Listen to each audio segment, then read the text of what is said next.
अभी आपका कंप्लीट हुआ हिस्ट्री ऑफ कॉमर्स। ये एक पार्ट आपका चैप्टर का कंप्लीट हो गया है। अब इसके बाद नेक्स्ट टॉपिक आता है इस चैप्टर में बिजनेस। बिजनेस का मतलब क्या है? बिजनेस एक इकोनॉमिक एक्टिविटी है जिसमें गुड्स प्रोड्यूस होते हैं, गुड्स परचेज होते हैं, सेल होते हैं और उनका मेन ऑब्जेक्टिव होता है प्रॉफिट अर्न करना। क्या फीचर्स हैं बिजनेस के? सबसे पहले इकोनॉमिक एक्टिविटी।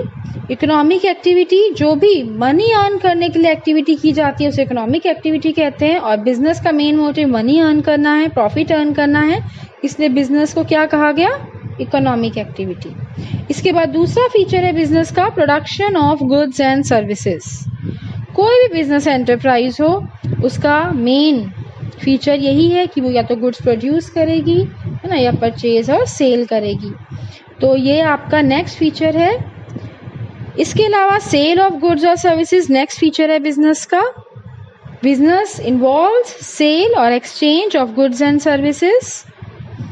जैसे फार्मर है, क्रॉप कल्टीवेट करता है, अगर वो अपनी केवल फैमिली कंजम्पशन के लिए कर रहा है कल्टीवेट तो that is not a business.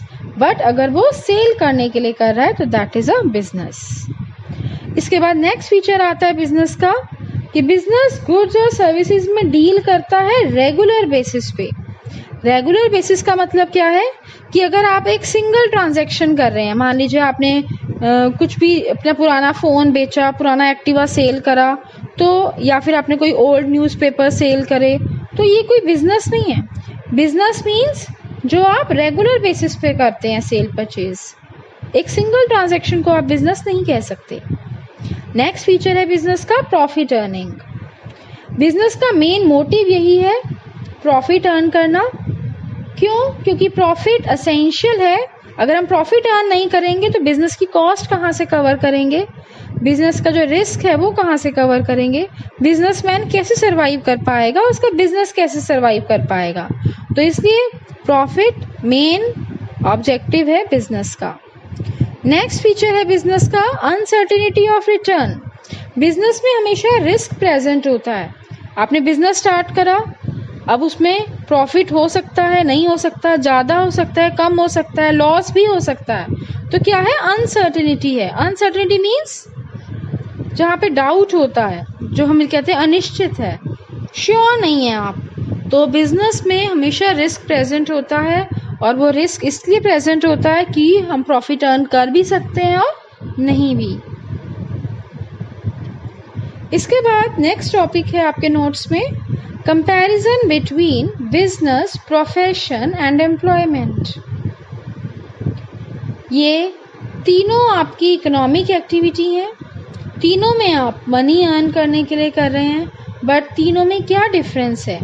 Business के बारे में अभी आपने पढ़ा कि इसमें हम गुड्स और सर्विसेज परचेज और सेल करते हैं। प्रोफेशन क्या होता है? जैसे टीचिंग है, डॉक्टर है, लॉयर है, इनका प्रोफेशन कहलाता है।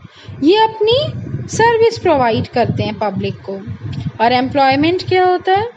जहाँ पर एक एम्प्लॉयर जॉब ऑफर करता है एम्प्लॉय को, उसे काम देता है अकॉर्डिंग टू इट्स क्वालिफिकेशन और रिटर्न में उसको सैलरी देता है, तो that is employment. Next difference, अगर हम बिजनेस में देखें तो वहाँ मिनिमम क्वालिफिकेशन कुछ नेसेसरी नहीं होती कि आपको इतनी कैलकुलेशन होगी तभी आप बिजनेस ज्वाइन कर सकते हैं। बट प्रोफेशन में आपको क्या चाहिए? एक डिग्री चाहिए, आपको ट्रेनिंग चाहिए, पर्टिकुलर एक फील्ड में आप एक्सपर्ट होने चाहिए, स्पेशलिस्ट होने चाहिए, तभी आप प्रोफेशन को ज्वाइन कर सकते हो। और एम्प्लॉयमेंट में भी जो एम्प्लॉयर आपसे क्वालिफिकेशन मांग रहा है वो आपके पास होगी, तभी आपको वो जॉब ऑफर होगी। नेक्स्ट डिफरेंस क्या है बिजनेस, प्रोफेशन और एम्प्लॉयमेंट में? बिजनेस में रिवार्ड मिलता है आपको प्रॉफिट की फॉर्म में, प्रोफेशन में आपको रिवार्ड मिलता है फीस की फॉर्म में, और एम्प्लॉयमेंट में आपको रिवार्ड मिलता है सैलरी और वेजेस की फॉर्म में। नेक्स्ट डिफरेंस कैपिटल इन्वेस्टमेंट का है। सबसे ज़्यादा कैपिटल इन्वेस्टमेंट बिजनेस में चाहिए होती है। अगर बिजनेस लार्ज स्केल पे है तो ज़्यादा कैपिटल इन्वेस्टमेंट चाहिए होगा। तो बिजनेस के साइज पे और बिजनेस के नेचर पे कि किस तरह का आपका बिजनेस है, इस पे डिपेंड करता है कि कितना कैपिटल इन्वेस्टमेंट होगा। प्रोफेशन में लिमिटेड कैपिटल इन्वेस्टमेंट चाहिए, केवल इस्टेब्लिशमेंट के लिए, एक बार आपका पैसा लगता है बस। और एम्प्लॉयमेंट में आपको कुछ भी कैपिटल इन्वेस्ट नहीं करनी पड़ती। नेक्स्ट डिफरेंस का आपका बेसिस ऑफ डिफरेंस है रिस्क। प्रॉफिट अनसर्टेन है, जैसे भी हमने पढ़ा, तो बिजनेस में हमेशा रिस्क प्रेजेंट होता है। प्रोफेशन में रिस्क नहीं होता और एम्प्लॉयमेंट में भी रिस्क प्रेजेंट नहीं होता। प्रोफेशन में अगर रिस्क होगा भी तो थोड़ा बहुत होगा, ना के बराबर। इसके बाद नेक्स्ट बेस ऑफ डिफरेंस है ट्रांसफर ऑफ इंटरेस्ट। क्या मतलब है इसका? जैसे मान लीजिए एक फादर बिजनेस कर रहे हैं, उनके बाद उनका बेटा उस बिजनेस को संभाल सकता है, तो यहाँ पर ट्रांसफर ऑफ इंटरेस्ट पॉसिबल है, कोई ज़्यादा फॉर्मेलिटीज़ भी नहीं होती। बट प्रोफेशन में ट्रांसफर ऑफ इंटरेस्ट पॉसिबल नहीं है। अगर मान लीजिए फादर डॉक्टर हैं और वो कहें कि बच्चा अभी पढ़ा लिखा नहीं है, उसने डॉक्टर की डिग्री नहीं ली है, अब मैं उसको अपने क्लिनिक में बिठा दूं, तो वैसा नहीं कर सकते। तो यहाँ पर ट्रांसफर ऑफ इंटरेस्ट पॉसिबल नहीं है। और प्रोफेशन में भी ट्रांसफर ऑफ इंटरेस्ट पॉसिबल नहीं है। वहाँ पर भी अगर आप मान लीजिए जॉब कर रहे हैं, तो आप कहें मेरी जगह मेरे बेटे को ले लीजिए जॉब पे, बट वो क्वालिफाइड नहीं है, तो ऐसा नहीं हो सकता। तो केवल बिजनेस में ही ट्रांसफर ऑफ इंटरेस्ट पॉसिबल है। तो आपका डिफरेंस कंप्लीट हो गया बिजनेस, प्रोफेशन और एम्प्लॉयमेंट में।